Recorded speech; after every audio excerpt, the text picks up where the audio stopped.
नमस्कार, मैं कमलेश कबीर आपका एक बार फिर स्वागत करता हूं इस नए एपिसोड में।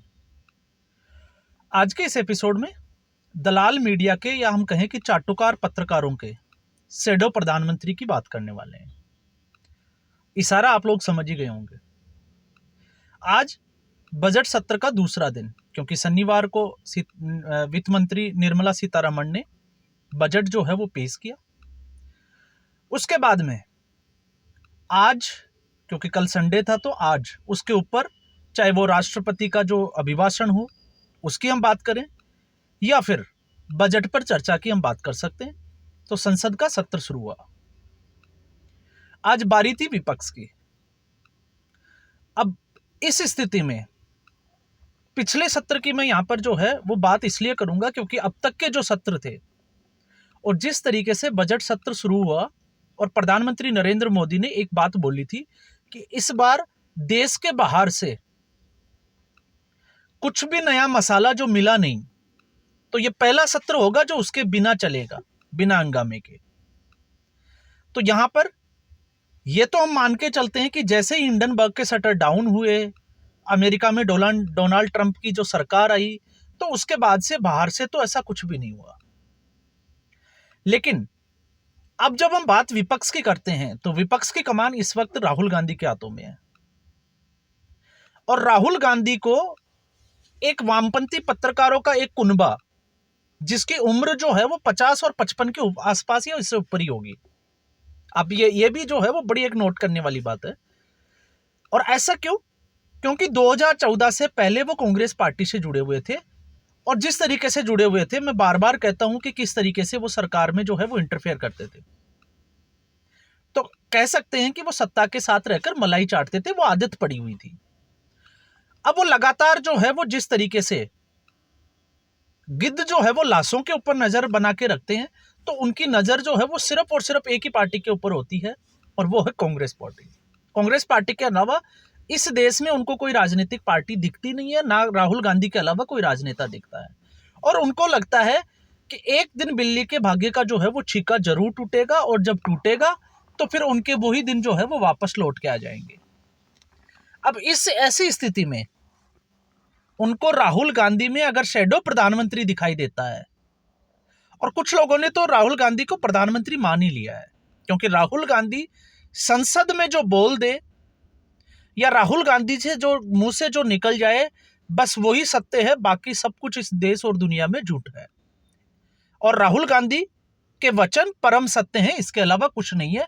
यह अद्भुत ज्ञान जो है वो राहुल गांधी को भी प्राप्त हो गया और इन वामपंथी पत्रकारों को भी प्राप्त हो गया। अब मैं ऐसा इसलिए कह रहा हूं क्योंकि राहुल गांधी ने आज के जो संसद का सत्र का दूसरा दिन था, उसमें दो चीजें, और मैं स्पष्टतया से आपको बता दूं। एक, आज के जिस भाषण में राहुल गांधी ने अपनी ही यूपीए की सरकार को घेरने की कोशिश की, उसकी नाकामी स्वीकार की। अब आप ये सोचोगे कि अचानक से राहुल गांधी को ये क्या हुआ कि वो प्रधानमंत्री नरेंद्र मोदी की तारीफ भी करने लगे। जिस मैन्युफैक्चरिंग इंडिया के जिस जो विजन था उसके ऊपर प्रधानमंत्री की तारीफ की कि ये जो विजन था वो बड़ा अच्छा था, ये जमीनी स्तर पे जो है वो फेल हो गया, और यूपीए की सरकार जो है वो भी इसको लाने में नाकामयाब रही। तो ये दो बातें राहुल गांधी ने तो ये क्यों बोली? ये साफ तौर से एक मैसेज देने की कोशिश थी। और मैसेज किसको देना था? ये मैसेज देना था विपक्ष की सहयोगी पार्टियों को कि राहुल गांधी जो है उनको भी कटघरे में खड़ा कर सकते हैं, और यह दिखाने की कोशिश थी कि राहुल गांधी के बिना विपक्ष का जो है वो कोई नेतृत्व नहीं कर सकता है। तो ये मिला जुला उन्होंने एक भाषण देने की कोशिश की। लेकिन राहुल गांधी की एक खास बात है, जब भी वो इस तरीके का ज्ञान प्राप्त करके आते हैं और कुछ सीख के आते हैं या कुछ प्लान भी करके आते हैं, तो आपने देखा होगा 2 मिनट, 5 मिनट, 10 मिनट तक वो बड़े गंभीर मुद्रा में इस तरीके की बात करते हैं, लेकिन फिर उसके बाद में तथ्यों के साथ वो खिलवाड़ करते हैं और फिर अपने उसी हाल में चले जाते हैं। अब जब मैं ये कहता हूं, तो आज के इस भाषण पे चर्चा बजट पे होनी थी, बात की चाइना के ऊपर कि चाइना जो है वो भारत की सीमा में घुस आया है। और इस प्रतिक्रिया के बाद में आपको यह भी जानकारी होनी चाहिए कि लोकसभा स्पीकर ओम बिरला और किरण रिजिजू जो कानून मंत्री है, उनके बीच में संसद के इस सत्र के दूसरे दिन के जब समाप्ति हुई उसके बाद में एक मीटिंग भी हुई है, और हो सकता है कल जब सत्र शुरू हो तो राहुल गांधी से इस मामले में जो है वो तथ्य या दस्तावेज जो है उनकी मांग की जा सकती है। इसकी प्रबल संभावना है, जिस तरीके की स्ट्रेटेजी पे किरण रिजिजू इस वक्त काम कर रहे हैं।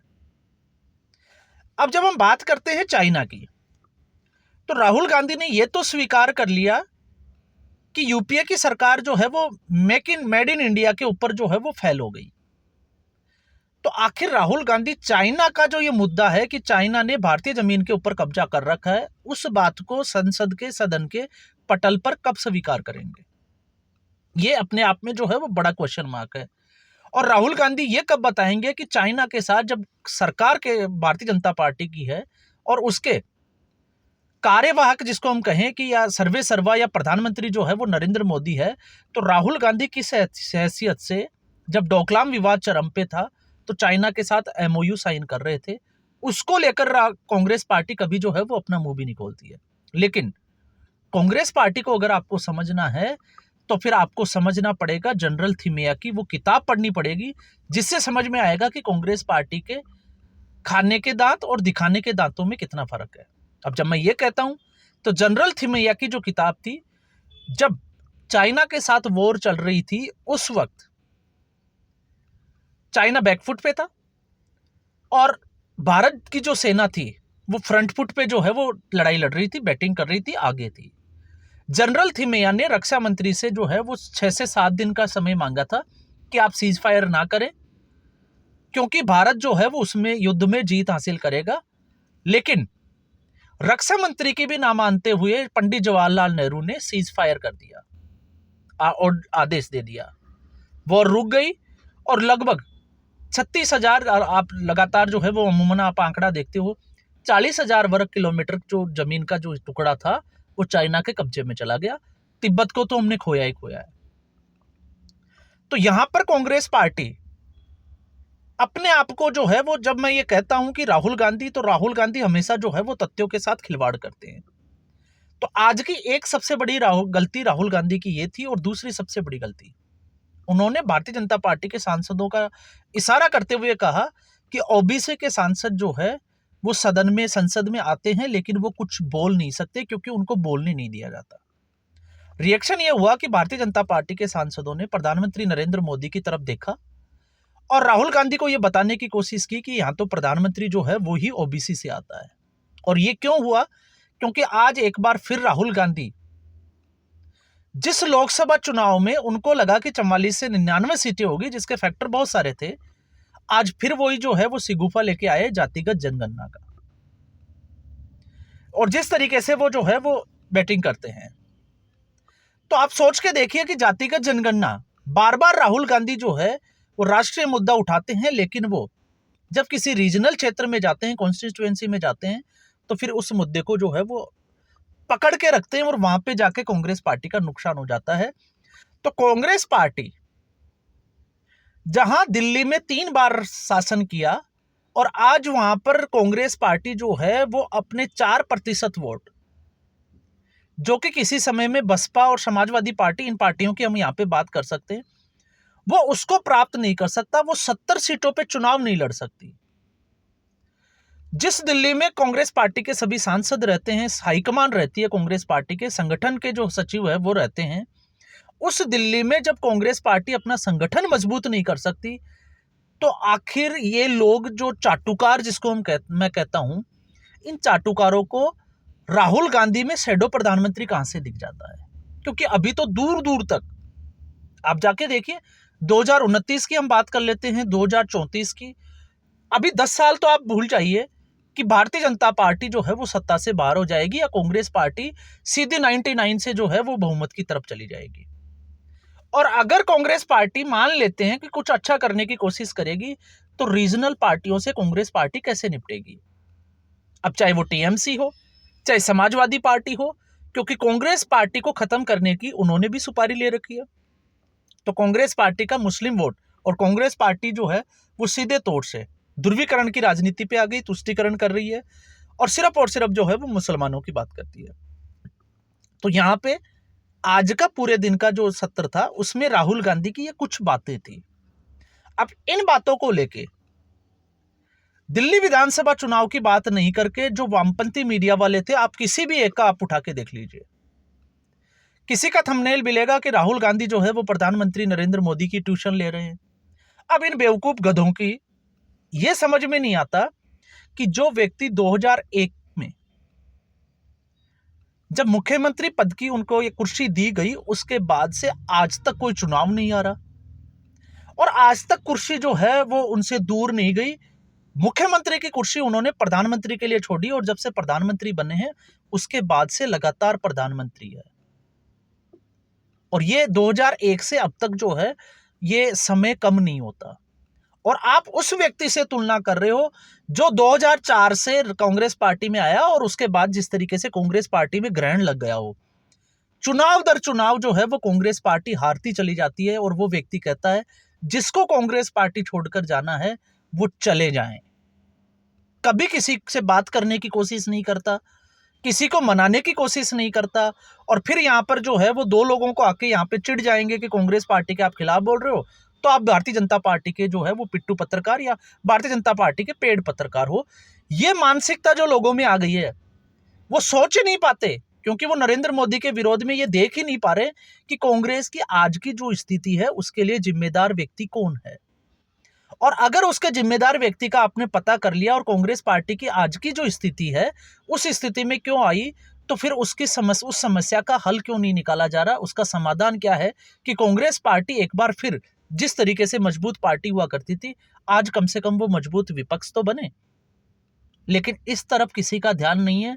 जिस स्टाइल में कांग्रेस पार्टी चल रही है उसी स्टाइल में चल रही है। राहुल गांधी जो है वो अपने आप को महात्मा गांधी समझने लगे हैं और वो अपने आप को महात्मा गांधी की तरह प्रेजेंट करने लगे हैं। लेकिन कांग्रेस पार्टी के जिसको कहते हैं ना छुटभैया नेता, वो भी राहुल गांधी के साथ चलने में एक बार के लिए कतराते हैं। और आज की स्थिति अगर हम बात करें तो ईमानदारी से आकलन करें तो सच्चाई यह है कि राहुल गांधी को अपनी कॉन्स्टिट्यूएंसी में कांग्रेस पार्टी के नेता प्रचार के लिए बुलाने से भी कतराते हैं। उनको पता है कि राहुल गांधी आ जाए तो उनका जो अनुभव है स्ट्राइक रेट का, तो उनको लगता है कि कहीं जो है वो चुनाव नहीं हार जाए। और फिर इन पत्रकारों को लगता है कि नहीं, राहुल गांधी जो है उनके शैडो प्रधानमंत्री है।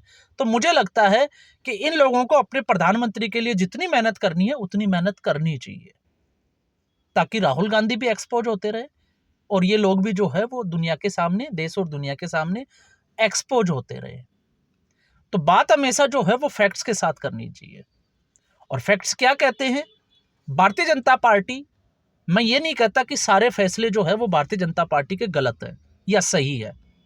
मैं खुद अगर आपको बताऊं तो 2016 में जो नोटबंदी का फैसला लिया गया था कि उससे काला धन जो है वो बाहर आएगा, ये एक अच्छी स्टेप थी। लेकिन इसमें पूरी तरीके से भारतीय जनता पार्टी कामयाब नहीं हुई, नरेंद्र मोदी की सरकार फेल हो गई। तो उसमें कहने में कोई बुराई नहीं है। लेकिन आप अगर गलत को भी सही बोल रहे हैं तो फिर आप जो है वो चूना लगाने का काम कर रहे हो, मैं हमेशा कहता हूं। और उसी का जो है वो प्रयास किया जाता है। आशुतोष पत्रकार थे, काशीराम से थप्पड़ खाया, मैं हमेशा कहता हूं। उसके बाद में जिस तरीके से वो आम आदमी पार्टी में राजनेता बनने चले कि राज्यसभा में चले जाएंगे, और जब संदीप कुमार का सेक्स सीडी का स्कैंडल बाहर आया तो उसके बाद में उन्होंने सीधे तौर से महात्मा गांधी और जवाहरलाल नेहरू को कटघरे में खड़ा कर दिया। आप उनका ब्लॉग देखोगे, मैं कई बार जो है वो उसकी चर्चा कर चुका हूं। और आज जो है वो उनको नेहरू प्रेम के अलावा कुछ दिखाई नहीं देता, क्योंकि उनको पता है कि शायद कांग्रेस पार्टी उनको अपनी पार्टी में शामिल कर लेगी। राजदीप सरदेसाई, उसने अपनी जो है वो चाटुकारिता की हद पार की, सागरिका घोष जो है वो राज्यसभा की सांसद बन गई। पुण्य प्रसून वाजपेयी, जो आपको पता ही होगा, पेड पत्रकार या पेड जो है वो एक शो करते थे, इंटरव्यू करते थे अरविंद केजरीवाल के, वो पहले ही एक्सपोज कर हो चुके थे। अभिसार शर्मा, न्यूज क्लिक इन, उसका क्या हाल है आप खुद समझ सकते हो। अजीत अंजुम, उसका क्या हाल है, तो आपको अंदाजा लग जाएगा कि किस तरीके से ये कांग्रेस पार्टी के जो कार्यकर्ता है या जो फॉलोवर्स है उनको बरगला रहे। तो आज के एपिसोड में बस इतना ही। उम्मीद करूंगा वीडियो एपिसोड आपको पसंद आया होगा। वीडियो को लाइक करें, शेयर करें, चैनल जरूर सब्सक्राइब करें। धन्यवाद।